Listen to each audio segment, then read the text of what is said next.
The Perth music scene is one of the most interesting and influential niche music demographics in Australia and possibly the world. We've obviously had the likes of Tame Impala, the Triffids, Jebediah, Troye Sivan, and more all come out of this small city in the west of Australia that I call my hometown too. And right now, the music scene is so good. We've just had so many great artists and bands come out of Perth in the last 10 to 15 years, all with great success.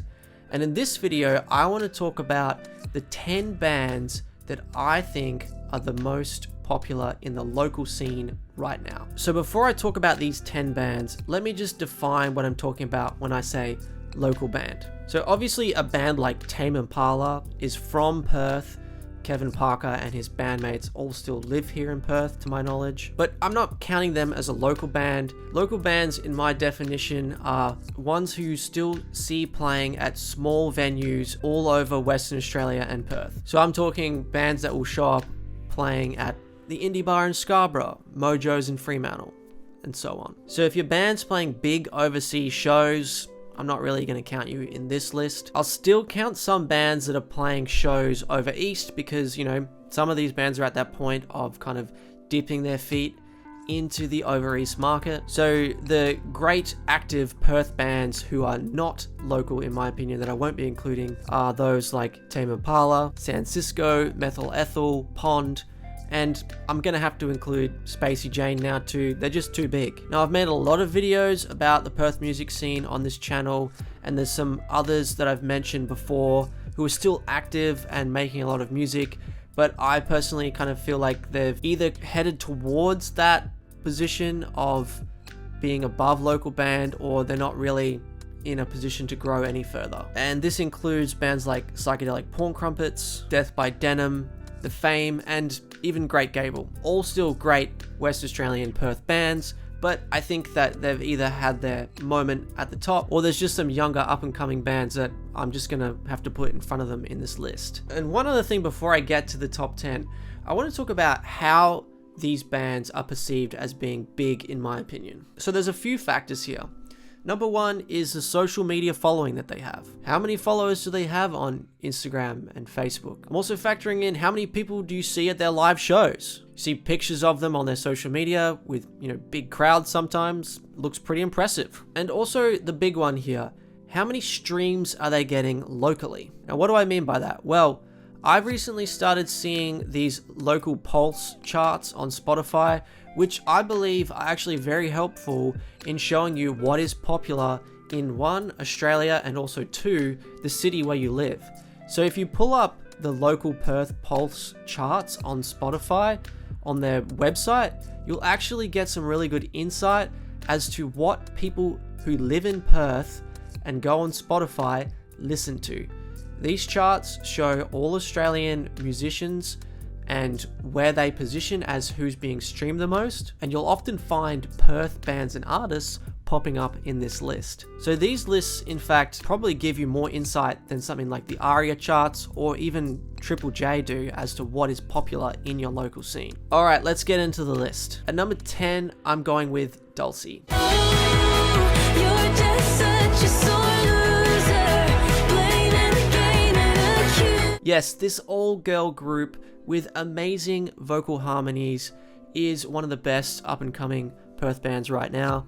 I've spoken about them a few times on my channel, but they're kind of moving a little bit more towards a Triple J audience, which is cool for them, and developing a cleaner, more precise sound, and they just deserve your attention for their vocal harmonies alone. Just check them out. At number 9 is one of the most truly suburban rock bands that we have in Perth right now, and that is the Southern River Band. Well, these red lights just slow me down. Ain't talking about love, so got no time to mess around. If you're running with the devil, then you run. Now, the Southern River Band have been around for quite some time, but last year they found a lot of success with a viral YouTube video that they made for their song Stan Quaylen, especially because it was shared by a pretty big and popular music YouTuber, a guy called Justin Hawkins, who is actually the lead singer from English band The Darkness. The Southern River Band have been toiling away, playing so many live shows for so many years, and they've really kind of just taken the next step now because of that viral hit,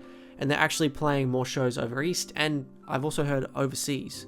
So locally though, they are just a very popular band. They could play pretty much any random dive bar in Perth and still pull a crowd. For number 8, I've gone with South Summit. When my bones start shivering, shut down, take a hit, feast off adrenaline. South Summit are pulling some pretty good numbers on Spotify. They get a little bit of attention on Triple J too, which is cool for them. And they're still young, so I can see them kind of taking the next step as they develop their sound and artistic capabilities. For number 7, I've gone with a new band that I've recently come across called Full Nelson.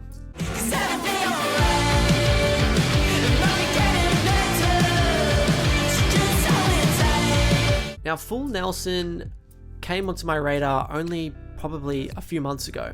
I noticed that they were playing shows with Old Mervs, but then when I came across these Spotify charts, I was surprised to see they're actually really high up there. And I think it is potentially to do with the fact that they are supporting Old Mervs, who, let's be honest, you know they're coming up on this list. But also, their sound is great. They are still pretty young. I heard they actually grew up in Bunbury and came from there.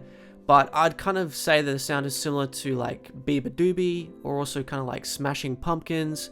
Just really well written songs with a nice clean cut sound to it. Number 6 is a band called Dear Sunday. I know you know that I need you. No feelings ever the same. The first time that I had you, I felt. Yes, another sort of reggae rock sounding band coming out of Perth, of course. Now, this band is kind of one of those ones that's big in that like indie bar scene, which is super popular amongst young people right now. They're one that I think is probably unlucky to not be getting as much attention on Triple J. They've been toiling away for a few years now, making a lot of fans locally, and I've heard they're potentially doing some shows over east soon, or might be doing them right now as I make this video. Something else that they do, which I think is really cool, is they've adopted this kind of weird aesthetic, which is like, we don't care how we look, even if it's really lame, but it kind of works for them. And it makes them stand out in a bunch. Number 5 is a band called Rara Viper.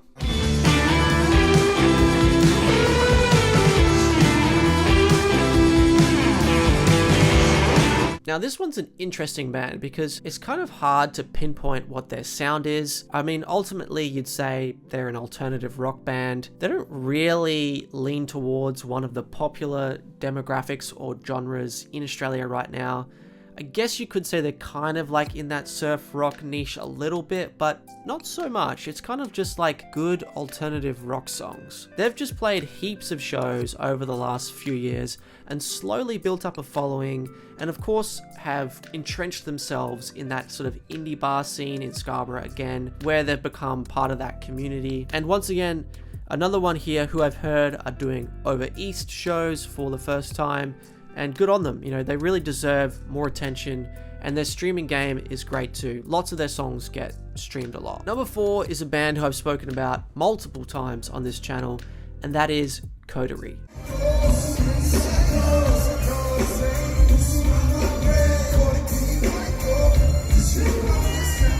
Yes, this band of native Kiwis who all moved here and grew up in Western Australia are one of the biggest local bands in Perth, and arguably I could have even considered putting them on the list of don't count anymore because they're too big.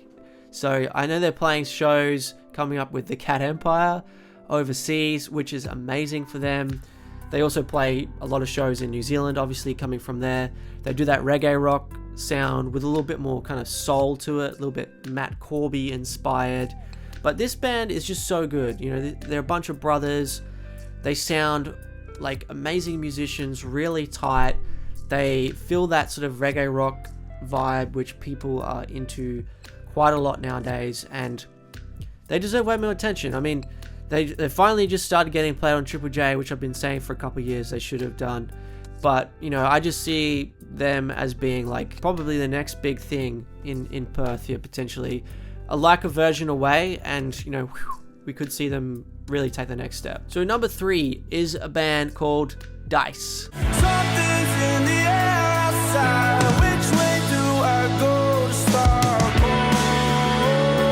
Now, Dice, again, in that sort of indie bar scene, kind of doing that reggae rock thing a little bit, but also a little bit more alternative rock lately. They've done shows overseas, I heard. South by Southwest they got into, well. And also doing shows over east. Also getting a lot of airtime on Triple J now. They hit the Hottest 100 last year, which is amazing for them. But locally, still getting so much following and so many streams on Spotify, even before they were getting Triple J attention. So yeah, keep your eye out for Dice. Could potentially be the next big thing in Australia. Now, number 2 is Sly Withers. All my friends are going through this, and all my loved ones perish. Now, I was contemplating this one as well, the position that I put them, should they even be in this list, but I had to chuck them in and I had to go with number 2, and I'll explain why. Sly Withers obviously have been around for a while, and they've cracked that Triple J airplay thing. They've got into a Hottest 100 before.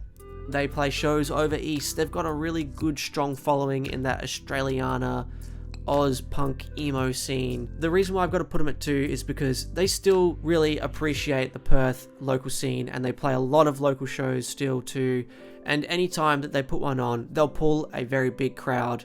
And I think they just deserve the appreciation and the position here at number 2. I still think that they have potential to get bigger if they really pull out something that is gonna, do really well on a Hottest 100. I think they were unlucky not to make the last Hottest 100. Just watch and see what happens. They could get bigger. They could kind of stagnate where they're at the moment. But they're a great Perth band and will go down as Perth legends in my opinion. So number 1. And if you've followed the Australian music scene and the West Australian music scene over the last year or two, you should know who will be coming in at number 1 here. They are the next band following in Spacey Jane's footsteps here, and that is Old Mervs. I'm taking on my wasted boys to make it all. You won't know. They recently cracked the Hottest 100 on Triple J, which is a big thing for them. They're playing a sound which is super popular right now, that minimalistic surf rock thing. And look, they just, super relatable, really down-to-earth, simplistic guys from the country playing pretty simple but catchy songs that both guys and girls love, and it's just working for them. It just works. They've played so many shows locally. They're entrenched in that indie bar Scarborough culture here in Perth, and man, they are the next big thing in Western Australia, that's for sure. They could really, if they put out an album, I could see it being super popular like Spacey Jane's first album was. So look out for that one, and man, let's see what happens with Old Mervs. Thanks for checking out this video, everyone.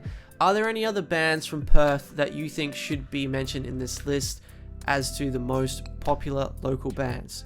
Chuck them in the comments below.